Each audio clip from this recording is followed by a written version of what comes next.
Hello guys, welcome to our next video in the channel Google Earth Engine and the GIS. So in today's video, we're going to look at how we can draw a stratified samples for any region. So in the previous video, we have explained how we can derive the random points for the sampling. And in today's video, we are going to see how we can derive the stratified random samples for any region. So based on the classes. So the stratified sampling uses the classes which may be uh, like a NDVI class or the LULC class. For whatever region, you divide the area into own classes, and you will have the separate samples for each of the classes. So let's start by importing our region of interest. So in today's video, I'm gonna take Kushalnagar. So it's one of the uh, third level administrative division in the state of Karnataka. So in the Kodagu district. So I'm gonna rename it as region of interest. In today's video, this will be my region of interest. So I'm just adding it to map with the use of the function map.addLayer ROI, and I'm gonna center it down to my region of interest only with the help of function map.centerObject to ROI. So just click on the run. Yeah, my layer is ready, and it is added to the map now, and it is automatically zoomed into my region of interest. So next I want my base map to be changed. So I'm using the function map.setOptions to satellite. So there are four different base maps available in the Google Earth Engine. One is the satellite, and another one is the terrain, and one which is default like this, and next one will be hybrid map with the use of labels.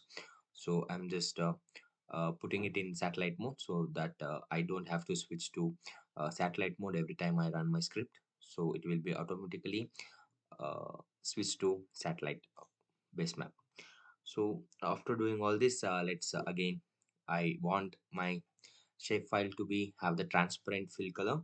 So let's just modify our first line of script with the use of the function dot style.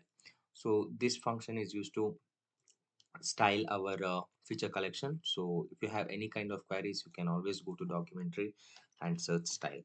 So here we'll find feature collection. We'll have a style parameter. So you just go here, and you'll see we want a feature collection to be have the arguments. And if you have a point shapefile, you need to specify the point size and shape. And if you have a polyline, you can, or a polygon, you can specify the width and the fill color. So that will be enough. So you just also just click on control plus space button in order to autofill the arguments. So here you will find I want my color to be, let's say, let it be black only, and I want my point size, since I have a polygon, I don't want the point size, and point shape also not needed. And width, I want this to be, let's say, 5. We'll adjust it later. And fill color to be transparent. So I use the octadecimal to be fill it for transparent. So it uses 6F and 20. This is the octocode for fill color, and the style property neighborhood style and all not needed for me. As of now, I will just close the bracket. Please do remember to close the bracket always, and click on the run now. Yeah, you see my fill color is there, and my width is more. So I'm just reducing it to 2 now. Yeah, now it looks much better. So this is how I can style my feature collection for any of the region. So just remember this function dot style, and the fill color to be given, and the outline as well as the width. So this code will center your map once you run the script to your region of interest. And this one is map.setOptions will always set your base map to whatever the specified mode is. So now my region of interest is ready for the Kushinagar region. So now I want my class with the NDVI. I am deriving it to be NDVI classes, and then for all those classes we'll take the stratified samples. So let's just import our Sentinel-2 data. So search for Sentinel-2A, and now you can rename it as S2. So the surface reflectance image collection level 2A processed. So remember to use the level 2A always. It will be atmospheric corrected uh, raster data, so it will be helpful if you use level 2A data set instead of 1C.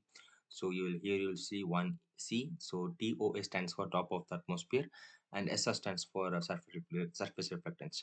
So always remember to use a level 2A satellite data.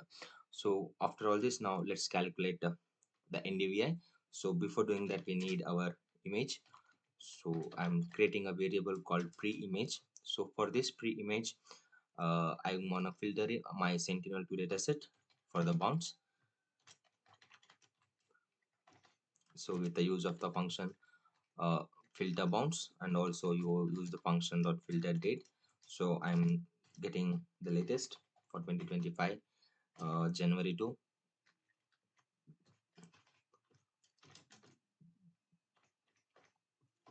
2025. Let's take today's date only, March 28. So it will take the latest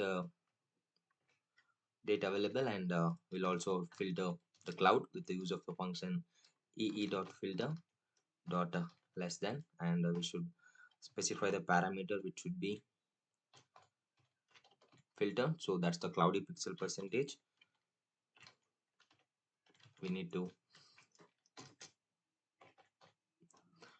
filter it out, and now we have a 3 line of script. I'll explain what it will do. So first line, it will filter the boundary for the region of interest from our Sentinel-2 dataset, and after that it will filter to date for the latest 2025 January to March 28, and it will also filter the cloudy pixel percentage property to 0.01. So let's see how many image collections are available for our filtered conditions. So let's print the pre-image.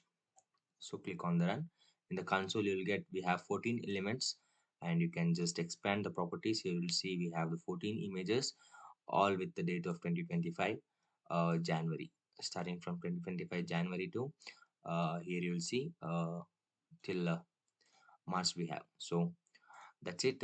This is what we needed. So now let's create a composite out of it after multiplying the scale.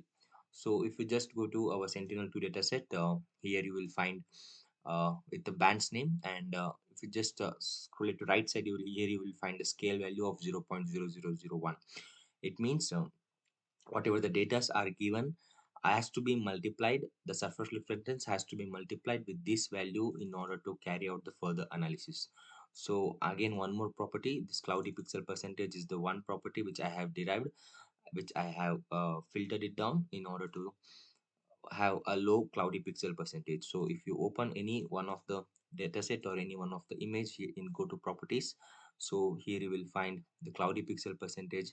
Here you'll see for this image the cloudy pixel percentage is this. So the clouds are less, so this will avoid the errors in our image analysis. So now I want to multiply my scale value and create an image composite for all these images, combining the 14 images. So I'm creating a variable called image, and for the pre-image which I have filtered it down, I'm using the dot map function, and creating one more function inside a map which takes an input each image from the image collection, and it will return image only, but with this time we need to multiply 0.0001 for all the images which are present in this image collection. So after multiplying, I want a median composite of those image. So I have the median now, and I wanted to clip it down to my region of interest. So we can also select the bands. Here you will see we have most of the unwanted bands for as of now, like this TCI mask button and the quality pixels QA bands are all not needed as of now. So it will be helpful for the pre-processing of the image. So I'm just selecting only the bands which are starting with B. So I'm using the function select.b star, so that whatever the bands are there which are starting with the B name, like B1, B2, B3, B8, everything will be selected, and rest or all will not be selected. So this is my image which is ready now, and let's see how we have uh, filtered it down and what are the bands it contains. So in order to avoid the confusions, I will always name my layers. So now this time I'm printing my image, and you can rename it as the median composite. Just give it a run. Yeah, here you will see these are my 14 image collection, and this is my median composite image which have 12 bands from B1 to B12. So this is what I needed. So if you go to uh, the data type, here it will say to double, and it's a maximum from 0 to 6.5 is the reflectance. And if you go in here, so here you will see the data type is unsigned, and it is in the integer. So let's now create our ndvi called we are creating a variable called ndvi, and for the image we are using the function normalized difference function between b8 and b12. So I hope you know this function. ndvi is just b8 and b4, so it's a normalized difference between b8 and b4. We'll get all the vegetation which are present in our region of interest. So you can also rename the layer with the use of the function dot rename, and it should write a string with the ndvi. So now our ndvi is ready. You just print ndvi, and see we have one more band in the console. So here you will have our median composite has 12 band, and our image have one band with the ndvi. So with the use of this image collection, we have derived our median composite, and from this median composite we have derived the ndvi. So let's look at how this look. So we can also add this image for our map. So I'm using the function map.add_layer image in order to visualize the true color composite, and you can specify the uh, values for the visualization. So usually the reflectance value after multiplying the scale will be vary between 0 to 0.3, and you should also specify the bands for the true color composite. It's always RGB 432. So this is the bands to be visualized, and these are the minimum maximum values for visualizing our true color composite image, and you can rename it as median composite. So now give it a run. We'll get one additional layer in the layers panel. uh, Here you will see we have our layer 1, that is our region of interest. So you can also rename it as ROI. Let's give it a run. We have an error, so we need to leave this visualization parameters empty and rename it as ROI. So this should work now. Yeah. So now we have two layers. One is our region of interest, that is the boundary, and one more is our true color composite. So here you will see it is aligns with the base map more or less. So if you still want to highlight the vegetation, you can change the band combinations to 843, which is the false color composition, 8 4 and 3. So this one will enhance the vegetation types. You can give it a run. Yeah, so wherever you will see the more red color, those are all the places where the high vegetation is there, and wherever you see the less red, those are all the kind of buildups or the water, and wherever there is a black color, so there the infrared band is absorbed, and there is no reflectance, so those are indicating the water bodies. So the white color patches are indicating the built up areas, so the red color, wherever the red color is more, it's indicating it's a vegetation. So that's one of the false color composite, and additional bonus in this video we'll get. So let's default it to true color composite, and additionally we'll add our NDVI layer to the map.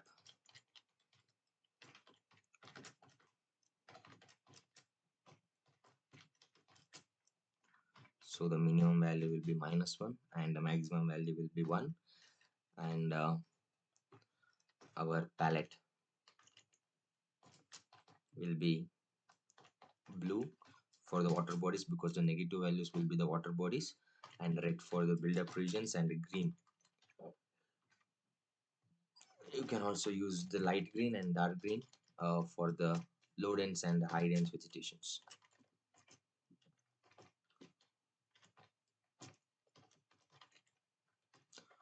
And you can rename it as NDVI. So click on the run.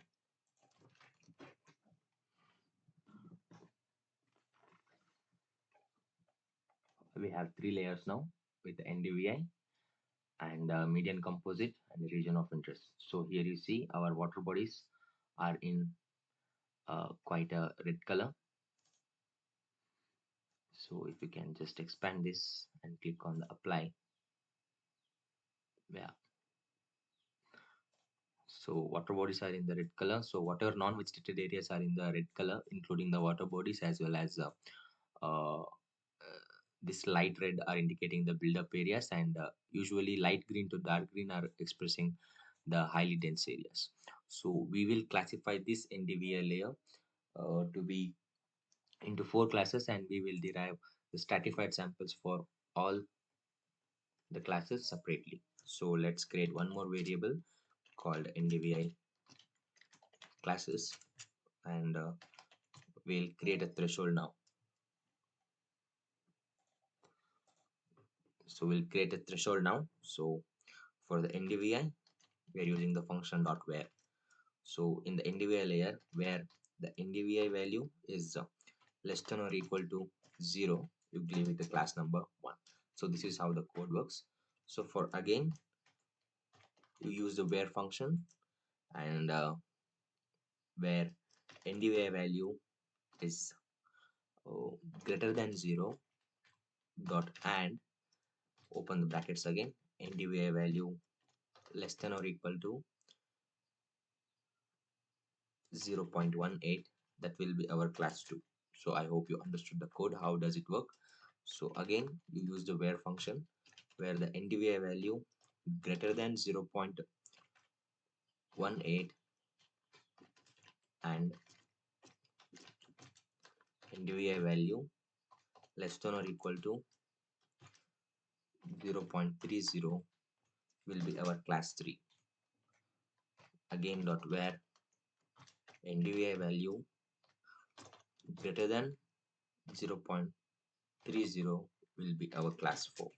So this is the usual representation for the NDVI classes, where you already know the NDVI varies from -1 to +1. So whatever the NDVI values less than 0 will be the water classes, with where I have marked it as class number 1, and the NDVI classes ranging from 0 to 0.18 will be class number 2.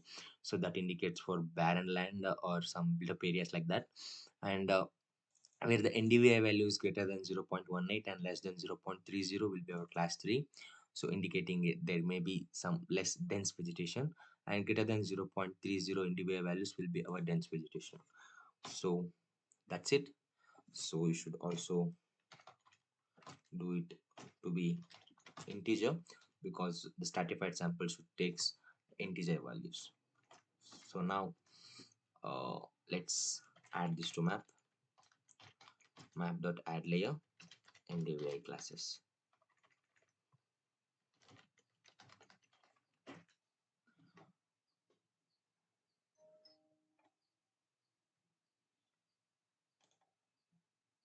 So yeah, our layer is loading. So you can just open our layer 4 visualization and just stretch it to 100%. You will see we have 4 classes from 1 to 4. We'll also add the palette. So here, this is one more way to give colors to your class band. So I'm having 4 classes, so I'm specifying 4 colors palette for my NDVI class, and you click on the apply.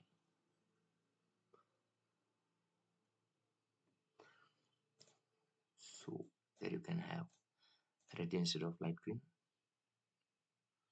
Yeah, so we have four classes now. You can just import this visualization parameters and you will get a new variable imported with params. So just copy this and paste it in your visualization parameter line, and you can rename it as NDVI classes. So for this we need to create a stratified sample for the NDVI 4 classes. So let's search our stratified sampling documentary. So here you'll see this function works for the image collection, not image collection, for image, not for any feature collections or vector data. So read the documentary. It says it will extract the stratified random sample points for an image, and it will specify how many number of points you want for each class, and it will return a class band for the class band, and this will return one feature per extracted point, and the result will be a feature collection. So the condition is that we should specify the class band and what are the number of the sample points we needed for each of the classes, and the class band should be an integer type. So that's why I have already converted uh, to integer. Our NDVI class has been converted into integer type, so just with the help of the function to int. So if you use to float, the image will be converted into float. If you use to int, the image will be converted into an integer, 32-bit integer. So what are all the arguments required? Here you see we need to specify the image which is containing the class pen, for which we have to add the stratified sample points, and we need to specify the number of points for each class. Like if we give 10 for each class, if we have 4 class, we'll get 40 feature collection, 40 features in our feature collection consisting of 40 points. So we need also to specify the class band, and we know we need to specify the region, and rest all is not needed. I think if you want uh, to maintain the randomness of the random numbers, you can always use the seed. So use the same seed number in order to maintain your same randomness for the sample points, and rest are all not needed. We'll see how we can do this. So I'm going to create a variable called stratified samples.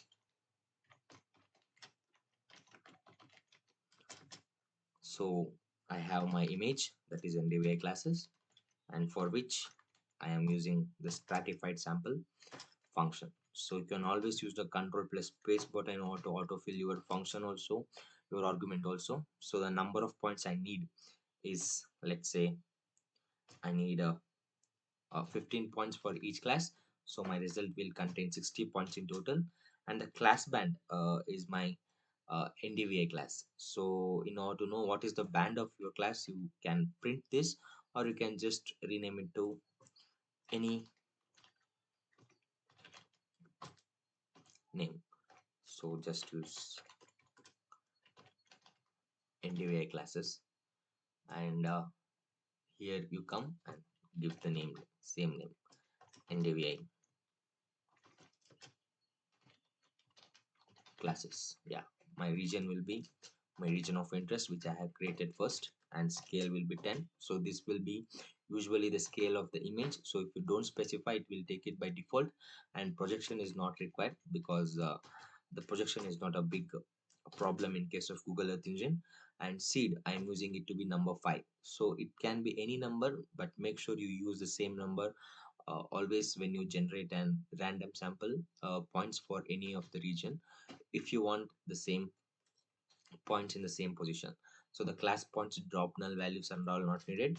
So you can specify the geometry values to be true because it helps in avoiding some errors. So you just close the brackets, and our stratified sample point is ready now. So we'll just add it to map with the use of the function map dot add layer. So you can just copy this and leave the visualization parameters for default. Later we can visualize if you want, and here you will rename it as stratified sample. Click on the run.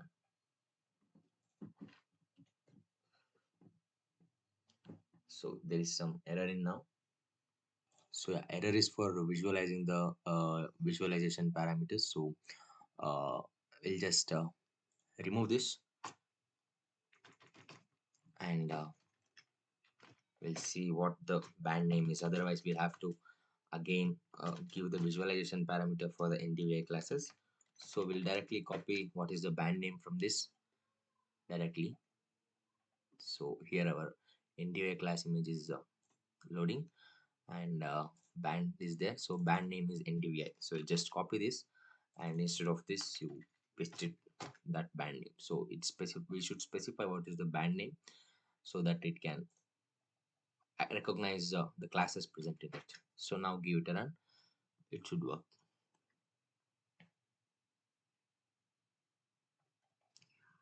We have 5 layers.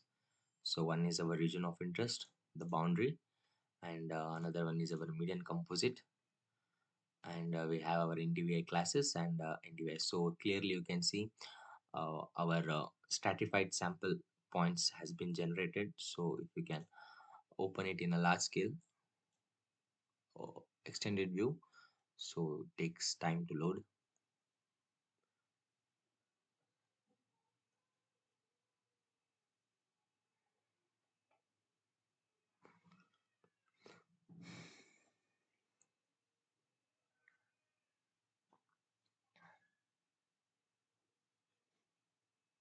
So this is our NDVI layer. So previous one was our median composite. So now we are getting our NDVI class layer. So these are all blue ones are the water bodies, and green ones are the dense vegetation regions, and red ones are the built up regions, and one in the yellow color are the barren lands. So for all the classes we have 15 points each. So if you can count it, we'll have 60 feature collection in it. So if the area is less, we'll get less number of sample points. So this is how you can generate the stratified random samples. So you have the layers and you have the stratified sample points. So yeah, if you can also print the stratified sample, you will find we have 60 elements, we have one column, and we have 60 features. So each is a feature collection. Each one have one property called geometry, and it has its lat and long. So here you will find lat, and here you will find long. So I hope you have understood how we can derive the stratified random samples for any of the region. So here also you can do the styling and all. So you just click on the style button. You just click the style function. So let's say the color I want is let's say I want yellow colors. So you just specify the color to be yellow, and I want my point size to be, let's say, 2, and my point shape should be let's say I want a star, uh, and width and fill color, everything I don't need, and you just close the brackets. So click on the run, you will get a star shaped yellow color with the point size 2 sample points on your layer. So one disadvantage is that every time you click on the run, the map reloads every time. So it will run the entire script again. It will load all the layers again and again. So here you will see my yellow color stars are ready. So it's just for fun. You can have any kind of point size if you want. So here you come to style.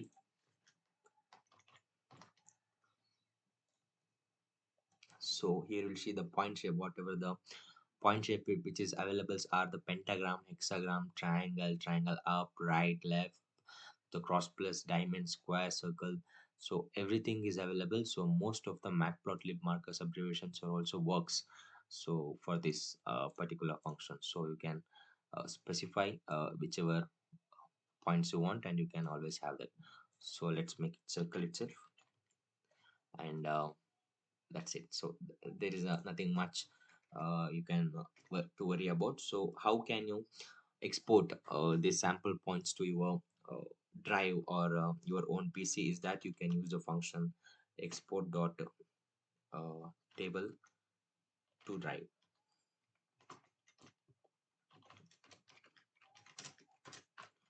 So since it's a feature collection, so you can specify which collection you want to export. So you remember I have a stratified samples layer which I have to export, and description you can give it as ndvi samples or stratified samples, anything you can give. If you have any kind of folder in your own drive, you can specify that, or else it will create the folder automatically whichever you mention in here.